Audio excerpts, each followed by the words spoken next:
The Pulse of the Princess.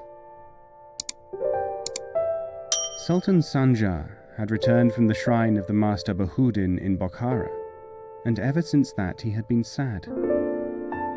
Some people connected the two as cause and effect, but others held that the sorrow of the king was due to the mysterious illness of his daughter. Princess Banu was wilting. Day by day, her strange ailment seemed to get a stronger grip upon her. All the physicians who had been called in to advise were baffled. Then, one day, a stranger arrived at the capital city of their country. He wore a green robe, walked bent, and called himself Shadrach the physician. He offered to cure the princess. The king allowed him to see her, but threatened him that if he did not heal his daughter, he would be beheaded. Surrounded by an interested audience, the physician approached the couch where the princess, wan and weary, lay. Instead of making any examination, instead of trying any remedy such as was expected of him, the green-robed man began to tell the princess tales. They were stories of far distant lands, of wars and heroes, of peace and of glory. And as he did so, his fingers stayed on her pulse. At length his diagnosis was finished. The princess withdrew, and Shadrach addressed the king.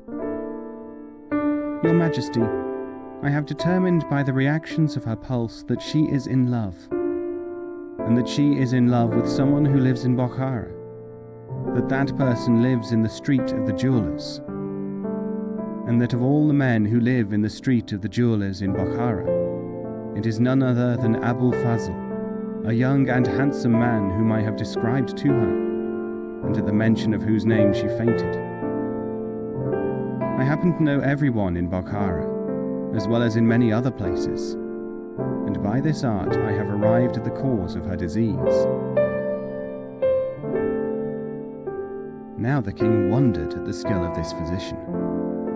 He also was relieved that the cause of her illness had been discovered, and he was furiously angry because the lady was in love with such an ignoble wretch, for such Abul Fazl was known to be.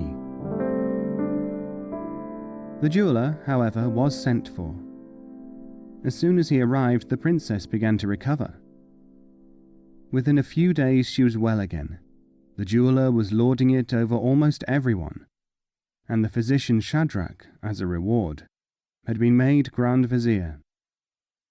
The king and the doctor realized that this insufferable youth was not for the princess. They also knew that they could not send him away or otherwise dispose of him, because that would certainly cause the princess's malaise to return. Shadrach provided the answer. He caused to be administered to Abul Fazl a medicine which prematurely aged him, making him become older each day as if he had been aged by 20 years. In no time at all, the princess was beginning to be repulsed by his bent back and his grey locks. At the same time, Shadrach administered to himself another medicine, and by its effect, at the same pace at which the jeweller was aging, Shadrach became younger and younger. Before very long, the princess fell in love with the young physician. When Abul Fazl was driven from the court, the Princess Banu hardly noticed. She and the physician and the sultan lived happily ever after.